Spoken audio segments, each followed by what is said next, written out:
Welcome, Bear fans, to This Week in Mercer Athletics, your inside look at all of your favorite Mercer programs.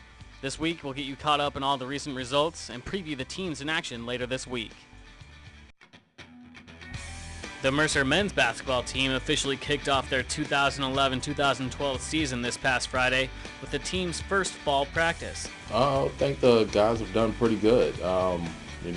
Once that first practice is kind of tough because you really don't know what you have until you get them all together and you have them for an extended period of time. But overall, I think the guys have done really well. They've worked really hard these past couple of days. They've done a lot. We've got a lot of things in, and I think it's starting to come together. Not where we want it to be, but for a starting point, I think it's pretty good. Oh yeah, we have a very young team. We're going to be young just like we were last year. We have one senior. I think we have two juniors.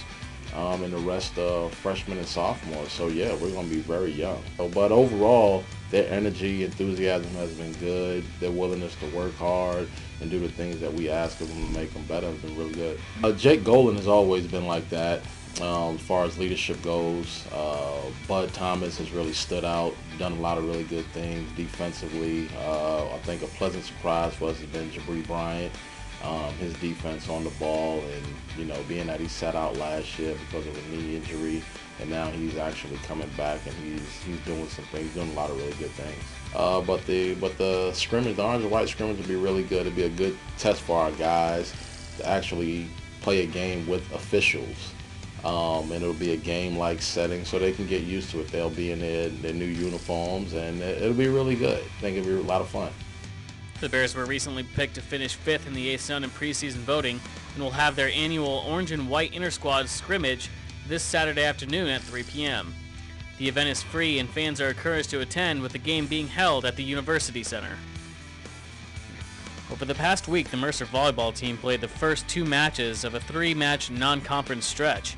The Bears were upended in 5 sets at Florida A&M on Wednesday night before rebounding to sweep Savannah State on Thursday night. Yeah, I think it was just a lighter week for us, having 2 just on the road, but with fall break being Thursday and Friday, didn't miss much class time, which is always a pleasure.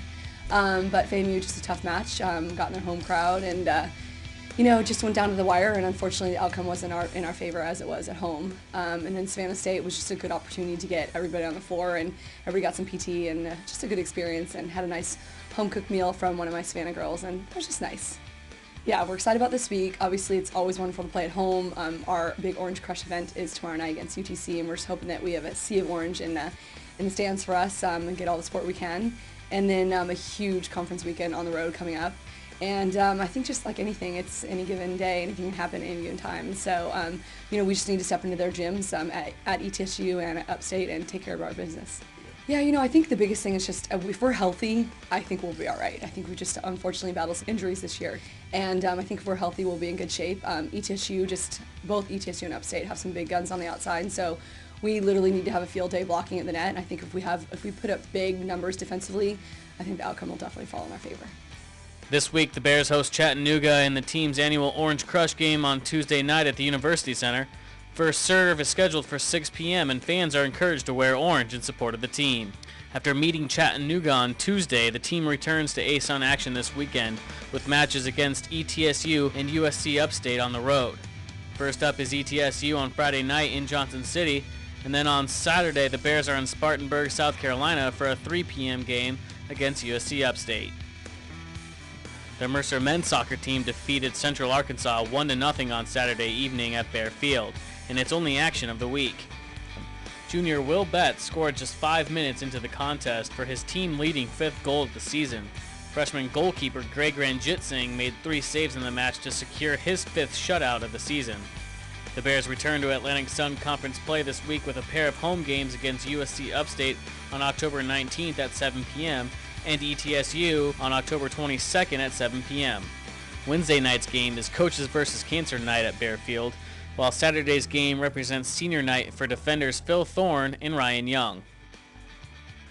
The Mercer women's soccer team catapulted itself back into postseason contention after taking a crucial 1-0 victory over in-state rival Kennesaw State on Friday night. Freshman Washida Blackman scored the lone goal for the Bears, and with the win, moved the team into the all-important 6th position in the ASUN standings. There is a veritable logjam for the final 2 ASUN tournament spots coming into the final week of the season, as the Bears finish up with games at USC Upstate on Friday night and ETSU on Sunday afternoon. The Mercer men's cross-country team placed 5th out of 19 teams at the Royal Cross Country Challenge this past Friday at the McAlpine Creek Park cross-country course in Charlotte, North Carolina. For the 4th time in as many races, sophomore Sony Prosper led the Mercer team, finishing 18th overall out of 174 entrants. The women's cross-country team placed 6th out of 21 teams, also running at the Royal Cross Country Challenge last Friday. Leading the Bears pack was junior Casey Neiman. She completed the 5-kilometer case in a time of 18:21 for her 3rd consecutive sub-19-minute 5K race this season. Neiman was 19th out of 201 runners overall. Mercer's team will be off until Saturday, October 29th, when the squad competes in the Atlantic Sun Conference Championships held in Nashville, Tennessee.